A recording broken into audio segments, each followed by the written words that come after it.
Sa simula, nilikha ng Diyos ang langit at lupa.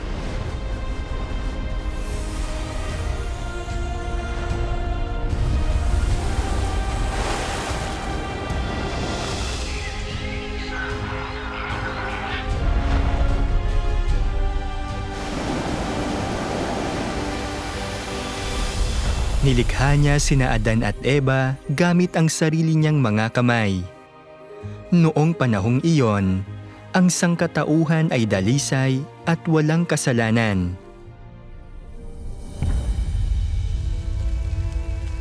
Gayunpaman, hindi pinakinggan nina Adan at Eva ang tagubili ng Diyos. Sila ay tinukso ni Satanas at kumain mula sa puno ng kaalaman ng mabuti at masama. Pagkatapos niyon, nagsimulang lumayo ang sangkatauhan sa Diyos at ginawang tiwali at alipin ni Satanas. Nalubog ang sangkatauhan sa kasalanan at lalong naging masama.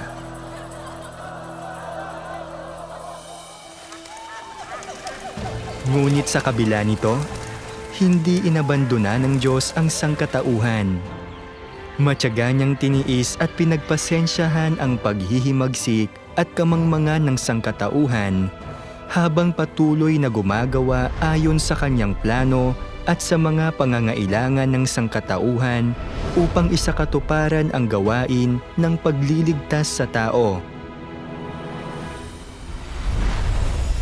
Alam mo ba na ang Diyos ay may 6,000 taong plano ng pamamahala?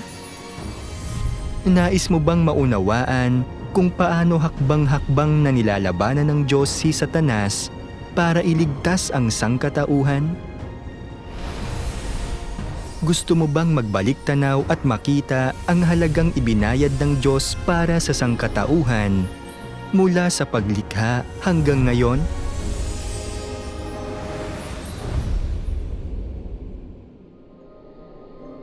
Anim na 6,000 taon ng paghihintay, 6,000 taon ng pangangalaga, 6,000 taon ng pagpapagod. Nais mo bang malaman kung anong uri ng mga tao ang nais makamit ng Diyos sa huli? Nais mo bang makita ang hantungang inihanda ng Diyos para sa sangkatauhan? Nananabik ka bang maging isang taong kaisa sa puso't isipan ng Diyos?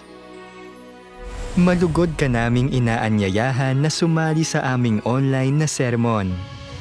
Dito, magkakaroon ka ng mas malalim na pagkaunawa sa gawain at disposisyon ng Diyos at makikilala ng mas malalim ang kanyang pagliligtas at pag-ibig. Ang aming libreng pag-aaral ng Biblia ay isinasagawa online araw-araw. Tuwing 2 p.m. at 7:30 p.m. Philippine Time, available sa lahat ng online platform, kabilang ang Facebook Messenger, YouTube at iba pa. O tumawag sa amin sa 0910-703-2766 para malaman ang karagdagang mga detalye.